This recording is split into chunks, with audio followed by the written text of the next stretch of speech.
Rosalie, kailan ba ang pagdinig ng House of Representatives kaugnay ng prangkisa ng SMNI? Aga sa March 12, 1 p.m., nakatakda ang susunod na pagdinig ng House Committee on Legislative Franchises sa isang panukalang nais pawalang bisa ang congressional franchise ng Suara Sub Media Corporation na nag-ooperate ng Sunshine Media Network International o SMNI. Honorary chairperson ng estasyon ang kontrobersyal na religious leader na si Apollo Kibuloy at pinagdalhan na ito ng panel ng Sabina.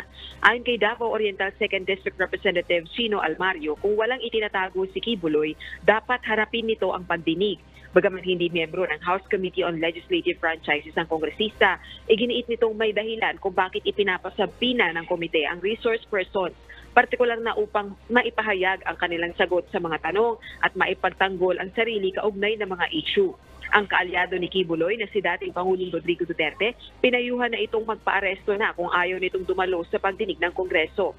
Samantalang si Pangulong Bongbong Marcos Jr. naman, pinayuhan si Kibuloy na dumalo ng pagdinig at sagutin ang mga aligasyon laban sa kanya. Balik sa iyo, Aga.